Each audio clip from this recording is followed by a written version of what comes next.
So guys आज की Friday night SmackDown जो हो रही थी मिलवॉकी विस्कॉन्सिन से वो फाइनली एंड हो चुकी है।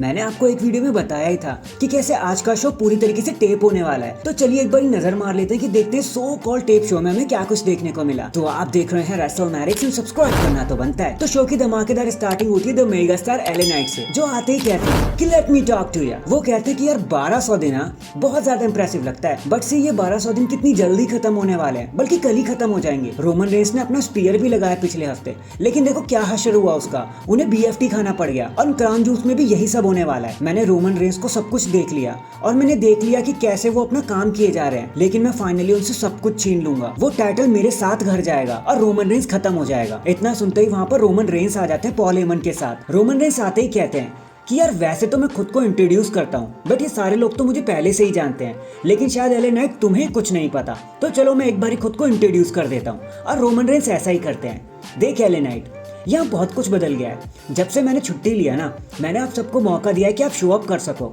और फिर तुम पता नहीं कहाँ से आ गए।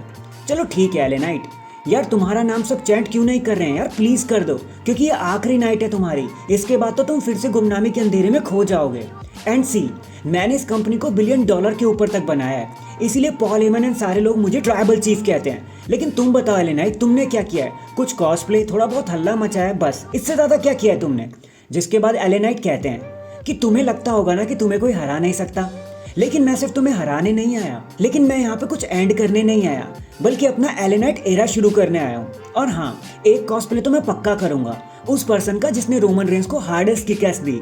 और हाँ, लास्ट चीज जो तुम सुनोगे ना, वो होगी कि new undisputed champion LA Knight, और फिर दोनों के बीच में कन्फ्रंटेशन होता है और ये सेगमेंट यहीं पर खत्म हो जाता है, कोई लड़ाई नहीं हुई। इसके बाद बैक स्टेज में हमें ऑस्टिन थ्योरी दिखाए जाते हैं, जो केला से कहते हैं कि यार पिछले हफ्ते केविन ओवेंस ने क्या कहा कि मेरे चेहरे पे घुसा मारने लायक है, नहीं बल्कि मेरा चेहरा तो बिलबोर्ड पर लगने लायक है। और केविन ओवेंस का चेहरा देखो, उसका चेहरा तो बस ऐसा है कि सिर्फ माँ ही पसंद कर सकती है, बाकी तो सब थूकते होंगे उसके ऊपर। एंड देन वो वहाँ से चले जाते हैं। इसके बाद हमें केविन ओवेंस का एक रिटर्निंग मैच दिखाया जाता है, वो भी ऑस्टिन थ्योरी के साथ, जहाँ बताने के लिए ज्यादा कुछ हुआ नहीं। ग्रेसन वॉलर की आंखों में आंखें डालते हुए केविन ओवेंस एक स्टर्नर लगा देते हैं, ऑस्टिन थ्योरी के चैलेंज को डिसमिस कर देते हैं एंड मैच को जीत जाते हैं। देन हमें केला फिर से दिखाई जाती हैं, जो बियंका बलेयर के साथ होती हैं, और बियंका कहती हैं कि यार मुझे पता है कि आज मुझे बेली के साथ लड़ना है, और हमारा तो इतिहास रहा है एक दूसरे के साथ, वो बहुत ज्यादा टैलेंटेड है, लेकिन उन्होंने चीज पर्सनल बना दी है एंड मुझे अब अपना बदला चाहिए। इतना कहती डैमेज कंट्रोल उन पर अटैक कर देती है, लेकिन निक एल्डिस एंड ऑफिशियल आकर चीजों को रोक लेते हैं, ज्यादा डैमेज नहीं होने देते। इसके बाद हमें लोगन पॉल दिखाए जाते हैं, जो स्ट्रीट प्रॉफिट को देखते हैं उनसे हैंडशेक करते हैं, जहां फॉर्ड उनसे कहते हैं कि चलो फाइनली कोई रे मिस्टीरियो को हम्बल कर देगा। उसके बाद लोगन पॉल वहां से चले जाते हैं। फिर बॉबी लैशली उनको बताते हैं कि देखा, इसे कहते हैं असली सक्सेस। जिसके बाद बी फैब वहां आ जाते हैं, जो कहते हैं कि यार नया सूट, नई वॉच, क्या बात है यार, लेकिन क्या बॉबी लैशली हमसे बात करना चाहेंगे?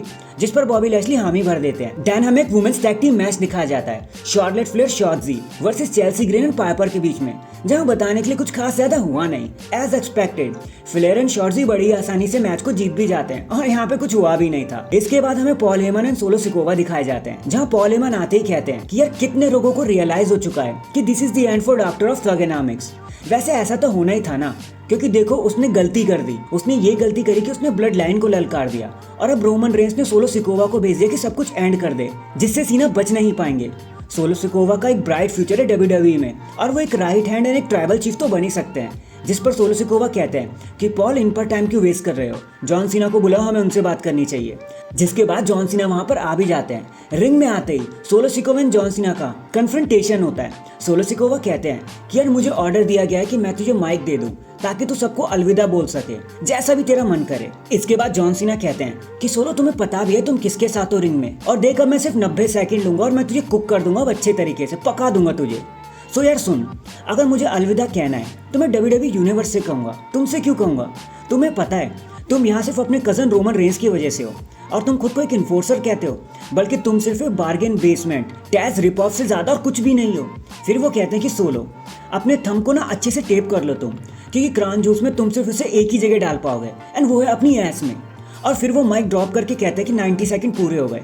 और इसी भयंकर बेइज्जती के बाद ये सेगमेंट यहीं पर एंड हो जाता है, जिसके बाद हमें डैमेज कंट्रोल दिखाई जाते हैं जो काफी खुश हो रही होती है कि हमने बियांका ब्लेयर को कैसे पीट दिया, जिस पर बेली मजाक में ही कहती हैं कि यार आज मुझे ईओ स्काई से लड़ना चाहिए, और सब हंसने लग जाते हैं। जिसके बाद निक वहां पर आ जाते हैं और कहते हैं कि यार मुझे लोगों को वो देना ही होगा जिसके लिए उन्होंने पैसे दिए हैं, और डैमेज कंट्रोल आज मैच में तुम पूरी तरीके से बैन हो रखे हो। और इसी शॉक के साथ ही सेगमेंट यहीं एंड हो जाता है। देन हमें एक डॉनी ब्रुक मैच देखने को मिलता है प्रीटी डेडली वर्सेस ब्रॉलिंग ब्रूट्स के बीच में, और यहाँ बताने के लिए ज्यादा कुछ हुआ भी नहीं। प्रीटी डेडली थोड़ी सी मेहनत के बाद बड़ी आसानी से ब्रॉलिंग ब्रूट्स को हरा भी देते हैं। इसके बाद हमें निक एल्डिस दिखाए जाते हैं जो पॉल हेमन के साथ होते हैं। पॉल हेमन उनसे कहते हैं कि जितने भी मेडिकल पर्सनैलिटीज को तू जानता है ना, सबको लेके आना, क्योंकि तुम अब देखने वाले रोमन रेंस का सबसे सैवेज रूप। अब बहुत खतरनाक हो चुके हैं वो। तो निक एल्डिस कहते हैं कि यार तेरा हो गया, तो पॉल हेमन कहते हैं नहीं, एलन नाइट के साथ तो अभी नहीं। जिसके बाद हमें एक वेइंग कंपटीशन दिखाया जाता है रे मिस्टेरियो और लोगन पॉल के बीच में, जहां ऑब्वियसली रे Mysterio is 175 pounds and Logan Paul is 213 pounds. तो लोगन पॉल आसानी से जीत गए। जिसके बाद रे मिस्टेरियो कहते हैं कि यार अब बस एक ही चीज बोलनी रह रही है, और वो लोगन पॉल पर अटैक कर देते हैं। एंड इसी के साथ ये वेइंग कंपटीशन यहीं पर एंड हो जाता है। एंड फाइनली ये सारी चीजें लीड करती है हमें हमारे मेन इवेंट की तरफ, जहां बियांका बेलेयर फेस करने वाली होती है बेली को, और डैमेज कंट्रोल पूरी तरीके से बैन की जा चुकी होती है। और जैसा आप सोच रहे हो ना, यहाँ पर बिल्कुल वैसा ही हुआ। बियांका बेलेयर बड़ी आसानी से अपने मैच को जीत लेती है और बेली को ज्यादा कर भी नहीं पाती, लेकिन अपना गुस्सा शांत करने के लिए वो मैच के बाद बेली पर एक और केओडी लगा देती है, लेकिन इस बार एक अनाउंस टेबल पर, एंड सबको बता देते हैं कि रियल बॉस कौन है। एंड डैंग इसी सेलिब्रेशन एंड अटैक के बाद आज की फ्राइडे नाइट स्मैकडाउन यहीं पर एंड हो जाती है। वैसे जैसा मैंने कहा था बिल्कुल वैसे ही हुआ ना। आपको आज की स्मैकडाउन कैसे लगी कमेंट करके जरूर बताना। एंड चैनल पर नया है तो चैनल को जल्दी से लाइक एंड सब्सक्राइब कर दो। बाकी मैं मिलता हूँ आपसे किसी और अपडेट के साथ, तब तक के लिए अपना ख्याल रखें और खुश रहें।